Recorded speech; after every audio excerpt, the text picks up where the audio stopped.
Assalamualaikum warahmatullahi wabarakatuh. Bismillahirrahmanirrahim.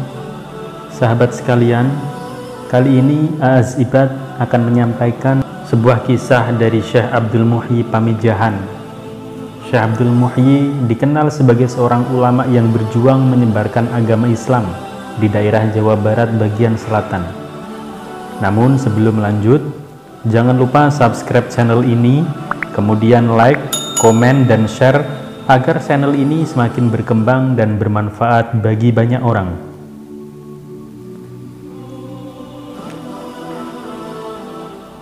Diperkirakan Syekh Abdul Muhyi Pamijahan hidup pada abad ke-17 Masehi. Dalam naskah Carita Purwaka Caruban Nagari yang disusun oleh Pangeran Arya Carbon, disebutkan bahwa masa hidup Syekh Abdul Muhyi memang sesudah masa hidup Wali Songo. Islam di Jawa Barat menyebar atas jasa-jasa Sunan Gunung Jati.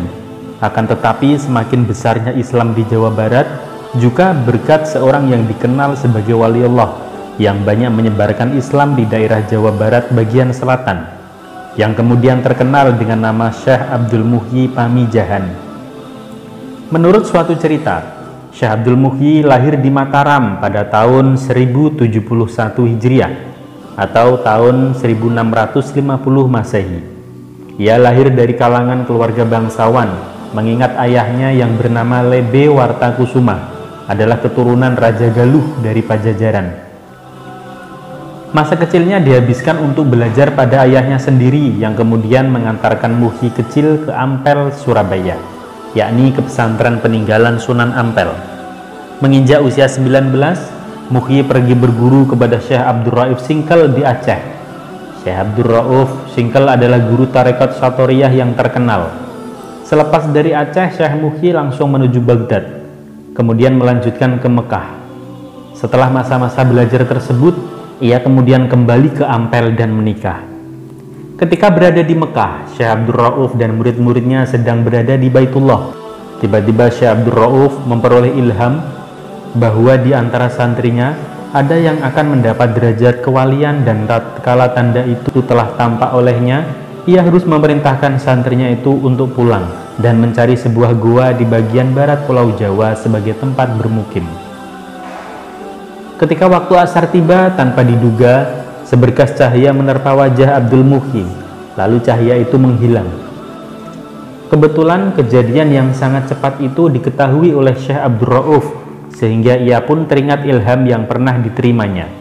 Ia yakin bahwa cahaya itu merupakan sebuah tanda kewalian. Usai kejadian itu, Syekh Abdul Rauf segera mengajak Abdul Muhyi ke Aceh dan memerintahkannya pulang ke Gresik, serta memberi tugas agar ia mencari gua sebagai tempat menetap dan menyebarkan Islam. Mendapat tugas tersebut, Syekh Abdul Muhyi segera ke Gresik menemui orang tuanya untuk memohon doa restu mengemban amanah itu. Semenjak itulah kehidupan dakwah Abdul Muhyi dimulai. Bersama keluarganya, Syekh Muhyi melakukan pengembaraan ke Jawa Barat. Mula-mula ia tinggal di Dharma Kuningan. Di daerah itu ia melakukan dakwah Islam sehingga banyak pengikutnya.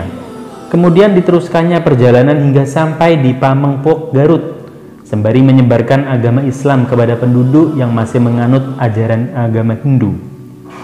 Syekh Muhyi kemudian meneruskan penyebaran Islam ke Batuwangi, kemudian ke Lebak Siu. Ketika itu di Lebak Siu masih banyak tokoh-tokoh aliran hitam dan mereka semua dapat dikalahkan oleh Syekh Muhyi. Tentu saja kekuatan Syekh Muhyi melawan ilmu hitam tersebut karena pertolongan Allah Subhanahu wa Ta'ala.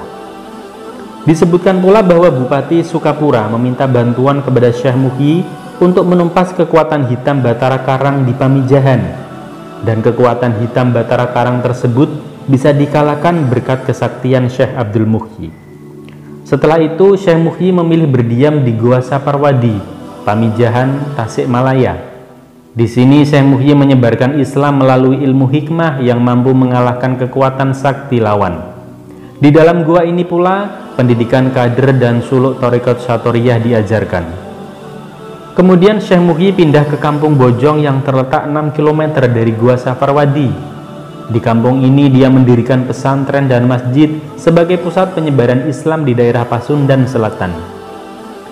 Dikisahkan ketika Syekh Muhyi datang di Lebak Siu, Dia mendapat serangan dari kalangan ilmu hitam, yaitu Mbah Ibra dan Mbah Asmun.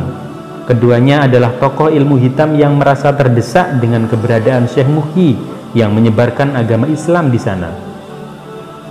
Ketika mereka berdua mendatangi Syekh Muhyi, dia sedang menunaikan sholat, sedang sujud. Keadaan itu mereka anggap sangat menguntungkan mereka berdua, sebab mereka akan dengan mudah menyerang Syekh Muhyi dari belakang. Seketika itu juga kedua tokoh ilmu hitam itu menyerang Syekh Abdul Muhyi dari belakang. Tapi apa yang terjadi?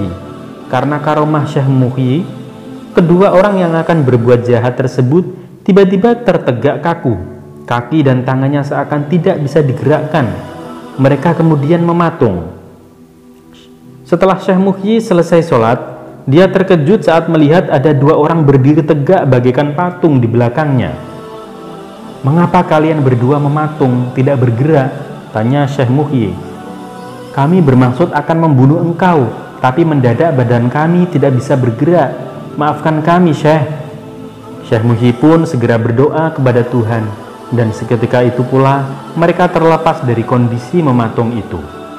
Akan tetapi maksud jahat mereka kembali muncul. Mereka segera menghunus golok yang mereka sandang di pinggang, hendak kembali menyerang Syekh Muhyi. Tetapi apa yang kemudian terjadi?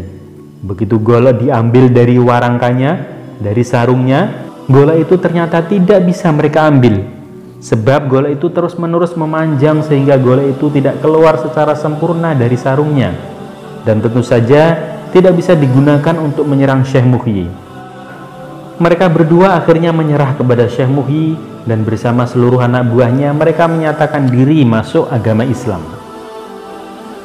Syekh Muhyi wafat pada tahun 1151 Hijriah atau 1730 Masehi di kemudian hari, tepatnya sejak tahun 1899 Masehi, atas keputusan Sultan Mataram dan pemerintah kolonial melalui Residen Priangan, Pamijahan dijadikan sebagai daerah perdikan yang bebas dari pungutan pajak. Pungutan zakat, pajak, dan pungutan lainnya digunakan untuk keperluan daerah Pamijahan sendiri. Sahabat sekalian, Syekh Abdul Muhyi Pamijahan Tasikmalaya dikenal sebagai seorang ulama yang berjuang menyebarkan agama Islam di daerah Jawa Barat bagian selatan. Dia dikenal sebagai seorang waliullah yang makamnya tidak pernah sepi dari para peziarah. Banyak karomah yang dimiliki oleh Syekh Muhyi, termasuk ketika Syekh Muhyi mengalahkan kekuatan hitam Batara Karang dan kekuatan-kekuatan ilmu hitam lainnya. Syekh Muhyi bahkan oleh masyarakat Jawa dianggap sebagai wali ke-10 setelah Wali Songo. Makam beliau yang ada di Pamijahan selalu banjir para peziarah yang datang ke makam Syekh Muhyi Pamijahan. Itulah karomah dari sang Syekh. Demikian kisah kita hari ini, semoga bermanfaat bagi kita semua. Wassalamualaikum warahmatullahi wabarakatuh.